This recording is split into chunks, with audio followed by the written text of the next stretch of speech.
Ya, sudah tahu kalau vonis tentu suami saya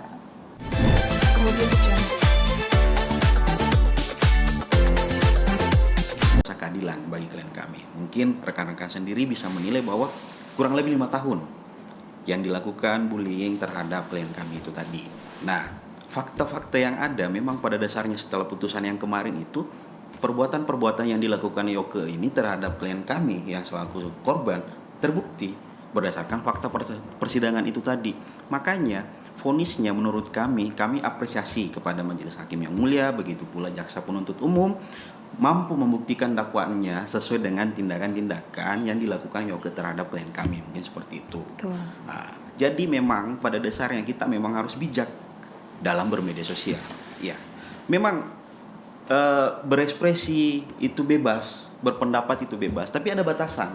Jangan sampai kita tanpa sadar ataupun dengan sadar membuli seseorang, karena memang pada dasarnya itu hal yang memang tidak pantas, tidak layak untuk dilakukan. Apalagi menurut fakta persidangan mengupload slip OJK yang memang itu merupakan data pribadi yang diatur Undang-Undang ITE, perlindungan data pribadi, aturan OJK pun mengatur itu. Makanya kita sama-sama bisa mengambil pembelajaran dalam perkara ini.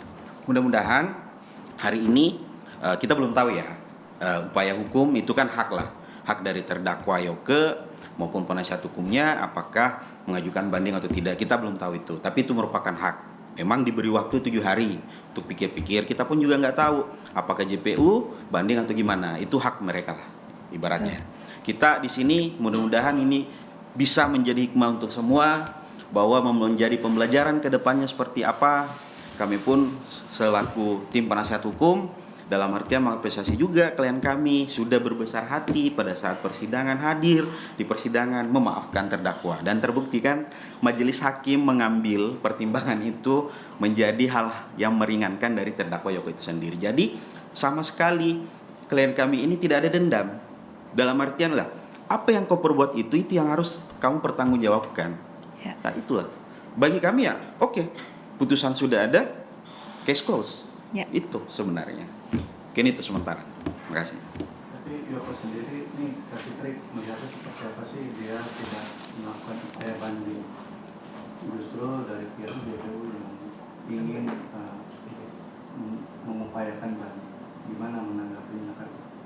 Tadi saya diskusi ya Bang ya, mungkin ini bagus banget kalau JPU banding, artinya memang ingin memberikan pelajaran ya atas krisis bullying. Betul. Di Indonesia ini kan ini banget ya, lagi marak banget bullying ini. Ya nggak tahu nih kalau menurut Abang gimana? Ya. JPU banding? Kalau menurut kami sebagai penasihat hukum, upaya jaksa akan melakukan banding itu adalah dalam rangka memberikan pelajaran kepada masyarakat. Ya. Hati-hati bersosial media. Ya. Memang konten yang di-upload oleh terdakwa Yoke itu kan durasinya nggak panjang, tapi itu kan dampaknya kan panjang. Betul. Selama 5 tahun dibully, disebarkan data pribadi, data perbankan yang seharusnya itu kan ranah pribadi, hanya orang bank dan pemilik akun itu sendiri gitu kan. Jadi mungkin jaksa ini memberikan pelajaran lah kepada masyarakat, hati-hati bersosial media, hati-hati juga menggunakan data pribadi orang lain. Ya. Mungkin menurut kami seperti itu, Ya. untuk mewujudkan rasa keadilan di masyarakat. Putusan kemarin itu belum inkrah ya, karena kan JPU ingin mengupayakan banding itu. Ya, memang secara hukum kan diberi waktu 7 hari bagi baik penuntut umum ataupun penasihat hukum untuk melakukan pikir-pikir apakah melakukan upaya banding atau upaya lain atau menerima ya maksudnya. Tapi itu reaksi suami gimana dengan putusan kan kemarin Ya. dari Yoke sendiri kan sudah mendatangi, nyamperin ke suami yang untuk meminta maaf. Dengar hasil putusan vonis kemarin seperti apa, mungkin sudah tahu kan? Ya sudah tahu kalau vonis tentu suami saya yang merasa dapat keadilan ya, karena keluarganya diobrak-abrik kan sama Yoke. Cuman pada saat saya nggak jelas banget pada saat mereka bertemu di pengadilan itu kan suami saya dia minta maaf kurang lebih diartin bahasa Indonesia no you don't, dia nggak ngerti gitu kan, dia nggak ngerti apa yang harus dia. Ya terbukti kan di dalam persidangan apa, di luar persidangan apa, itulah yang memang nggak salah. Suami saya berkata bahwa apa yang diucapkan dia itu mungkin dia nggak memahami apa arti kata maaf itu apa. Maaf itu kan harusnya ya sudah diem gitu loh. Sudah jangan lagi menciptakan percikan baru setelah di persidangan berbeda. Contoh misalnya ya, bagaimana dia orang yang sudah minta maaf kepada saya, lalu dia mengajukan saksi-saksi yang tidak ada konteksnya dengan kasus yang sedang dia hadapi. Coba kalau dia mengajukan saksinya keluarganya misalnya, apa yang dia maksud ini membawa saksi yang nggak ada konteksnya, yang enak gitu ya. Kalau saya sebagai pribadi ini orang nyari minta maaf tapi membuka peluang lagi untuk saya injek dia lagi gitu, mohon maaf ya, karena apa yang dia lakukan ini bukannya memang konsisten dengan perkataan maaf dia. Kenapa dia mengajukan saksi yang nggak ada konteksnya di luar ini, yang mohon maaf ya tanda kutip saya anggap sampah-sampah yang diajukan sebagai saksi dia itu gitu.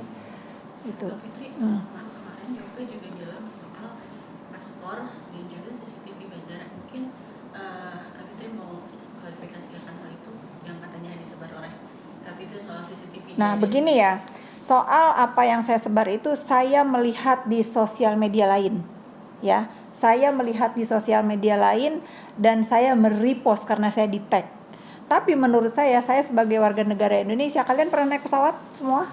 Ingat kalau kita turun dari pesawat dibilang apa?